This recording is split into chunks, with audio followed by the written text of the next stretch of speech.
Okay. So si VP Sara po, kagabi sa gikan sa masa, sinabi ni PRRD kapag ka pina-impeach ang anak niya, tatakbo siyang senador and vice president. Kasi sa 2025 senatorial elections, pwedeng tumakbo si Tatay Digong. That's 2 years from now. Less than 2 years na nga lang eh.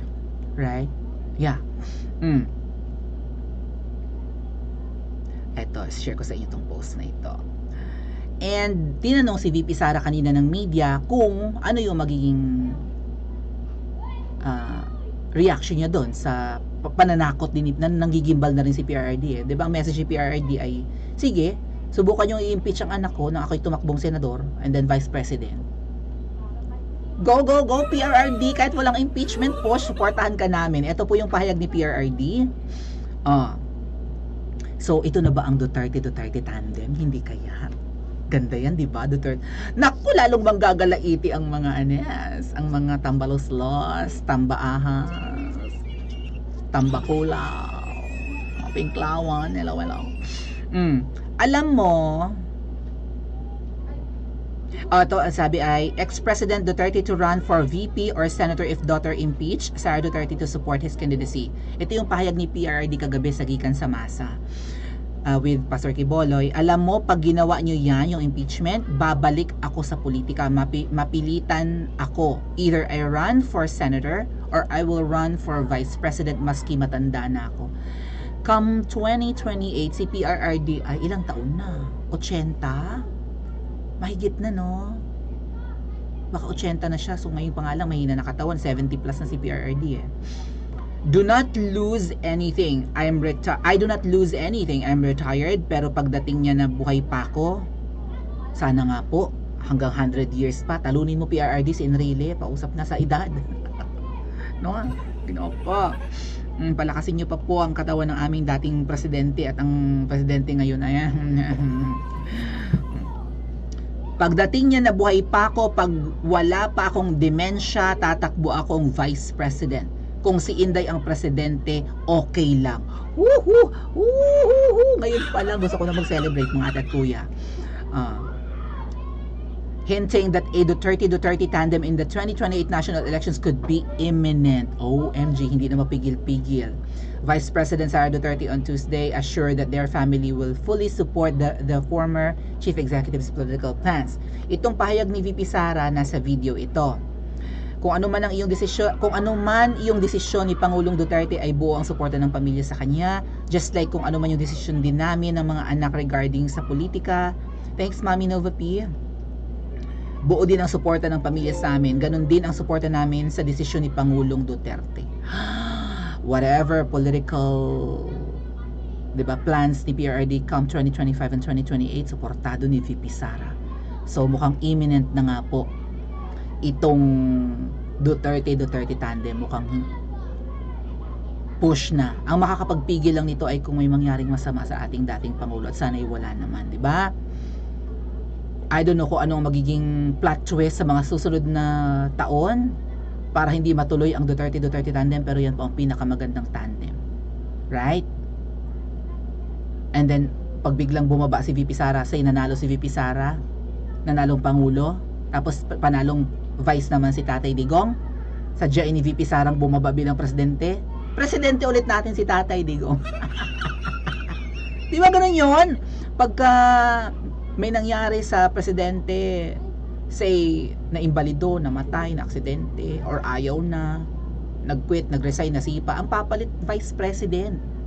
Ay kung vice president ni VP Sara si Tatay Digong, presidente ulit si Tatay Digong. Maganda yan. Ito nga po yung video.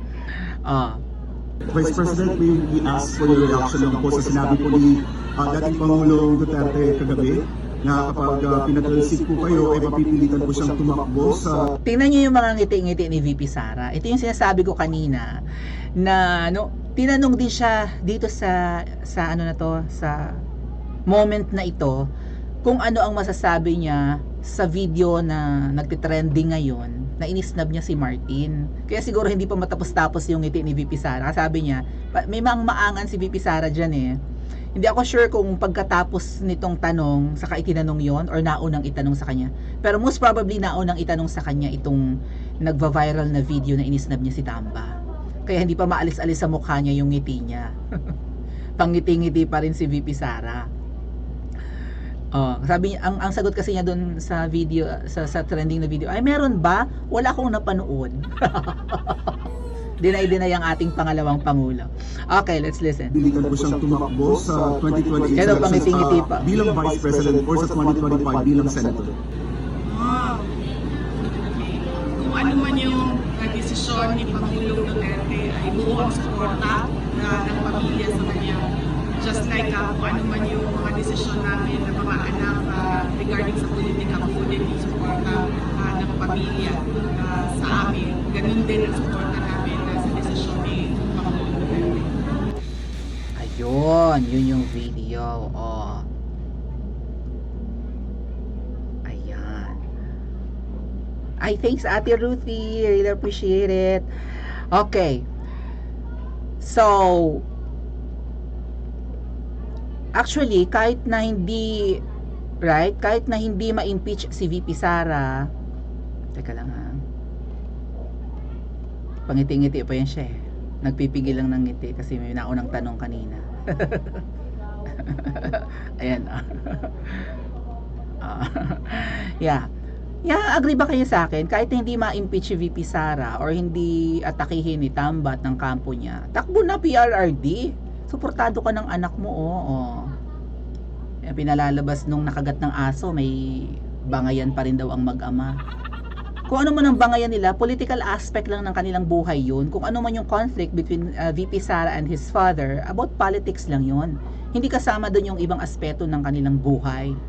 'Di ba? Yung career, yung pamilya, ano pa? Yung faith, at kung ano-ano pang aspect ng buhay. Hindi apektado doon, politics lang yun. Kung meron silang hindi pag-iimikan, eventually mag-iimikan ng mga yan. Kasi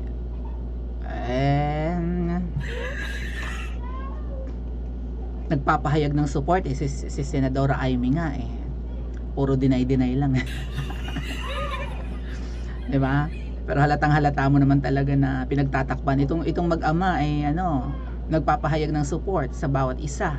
Gigil na gigil si PRRD sa ginagawa sa anak. Tapos sabi ni Kuting, ayaw nilang ma-impeach si VP Sara. Ayaw mo ma-impeach, kaya hindi mo sinasaklolohan, ikaw may kasalanan, ikaw ang nagbigay ng pera na ginastos dahil kailangan ubusin at patapos na ang fiscal year. Tapos ngayon humaharap sa impeachment sa posibleng impeachment ang Vice President mo, hindi mo may pagtanggol. Kanina, nagsalita na si Kuting kanina. Paano ka na Tamba? Paano na ang political plans mo come 2025 and 28? Well, 2025, ano sa tingin nyo? Mananalo kaya si Tambang senador? May mga hearsays mga ate at kuya na na tatakbo munang senador si Tamba. Siyempre speaker pa lang siya ngayon, di ba? Takbo munang senador para mag-level up, and then pagdating ng 2028 presidency, dinideny nila yan. Todo dinay. Wala naman kami sinasabing ganyan. Nagpapakalat lang naman yan, Duterte camp. Pinapasama pa nila ang Duterte camp, ang mga DDS. Ang kanila daw ginagawa ay may nakita akong post kanina maybe I can share it with you. Share lang din sa akin. Hold on. Shout out ate. Alam mo na kung sino ka. Sana yun.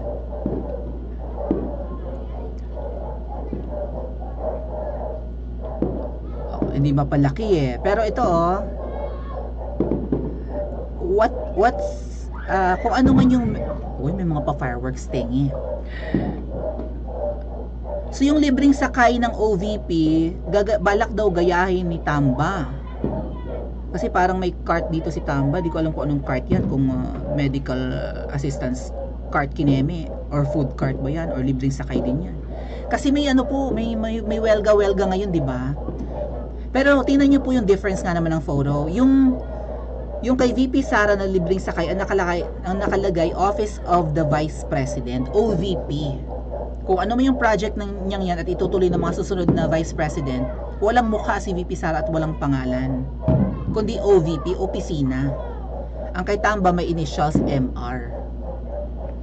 E di dapat libreng sakay courtesy of House of Representatives. Hindi dapat initial niya, hindi niya proyekto. At kung proyekto man niya yan, pera ng taong bayan yan. Tatay Digong din, ayaw din nakabalandra ang kanyang mukha sa mga projects niya. O sino ang may balak? Sino ang pumupostura? Sino ang nagpapapogi this early on? Right? Sino ang trapo? I-comment nyo sa comment section at mag-like and subscribe din po kayo.